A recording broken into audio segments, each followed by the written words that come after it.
Good morning. সকাল সকাল ঘুম ভেঙেছে সুন্দরী পার্পল হার্টকে দেখে। সিঁড়ির বাগানে পার্পল হার্টটা খুব সুন্দরভাবে ফুটেছে।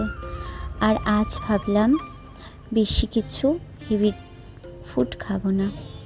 এই যে খাবো না করে গাদাখানেক বাদাম দুধ খেয়ে তো আর হচ্ছেই না। যাই হোক, আজ ওটস করব। জানো তো, আমাদের সময় না এই অত্যাধুনিক খাবারগুলো ছিলই না বলতে পারো।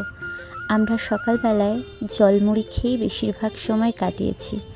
এখন জীবন হয়েছে বিলাসিতাপূর্ণ। আমার বিলাসিতা খুব একটা পছন্দের নয়, তবুও কোনো দিন একটু তো ইচ্ছে হয় সবাইকে নিয়ে বেশ মজা করে একটু খাবার খাই। তো আজ ওটসটাকে একটু রাজসিকভাবে বানাচ্ছিলাম আর ভাবছিলাম ছোটোবেলার অনেক সাধারণ খাবারও এখন অনেক মিস করি। এই যে আমার এই ফ্রুটটা না খুব ফেভারিট ছিল ছোটোবেলা থেকেই। আমি বেদানা খেতে খুব ভালোবাসতাম, আর আঙুর ফলও আমার খুব পছন্দের ছিল। এখন সেভাবে না খাওয়া হলেও যখন খাই বাবার কথা খুব মনে পড়ে। বাবা আমার প্রিয় জিনিসগুলো অনেক বেশি পরিমাণে এনে দিত, যাতে করে কখনো আমাকে চাইতে না হয়। যাই হোক, কথা বলতে বলতে খাবারটা গার্নিশ করে নিচ্ছিলাম। খুব পছন্দের খাবার, পছন্দের জিনিস দিয়ে তৈরি করে সবাই মিলে খাবো, তার একটা মজাই আলাদা। সকালটা তো এভাবে বেশ ভালোই জমজমাটি কেটে যায়, কিন্তু তারপর চলে আসে রান্না, দুপুরের রান্না। যাই হোক, আমরা এভাবে প্রতিদিন চলার চেষ্টা করি না। আমার ওই মুড়িতেই সই। তবে যাই হোক, দেখো দেখতে কতটা সুন্দর আর মিষ্টি লাগছে।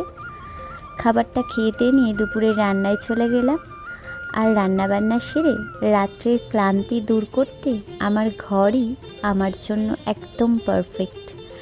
আমি ঘরটাকে এভাবেই সাজাই যে সব থেকে কমফোর্ট জোন যেন আমার নিজের রুমটাকেই মনে হয়। যদিও আমার বলে কিছুই হয় না, আমার কোনো ঘর নেই, আমার কোনো বাড়ি নেই। আমি যেখানে থাকি সেখানটা খুব সুন্দর করে সাজিয়ে রাখার চেষ্টা করি। বেশ অনেক দিন ভয়েস ওভার দিয়ে আমি কোনো ব্লগ দেখাই না, তাই আজ মনে হলো আজ ব্লগটাই শেয়ার করি। আর সবাই ভালো থাকার আশা নিয়ে বেঁচে থাকি। তাই তো ভালো থাকার জন্যই আবার ইউটিউব ফেসবুকে নতুন ব্লগ। এই ফুলগুলো দিয়েছিল আমার স্টুডেন্ট জয়িতা আর খুশি। ওদের এই নরম মন থেকে দেওয়া নরম ফুলগুলোকে ছুঁয়ে আমার অনেক আরাম হলো। শুভরাত্রি, বিদায় নিচ্ছি।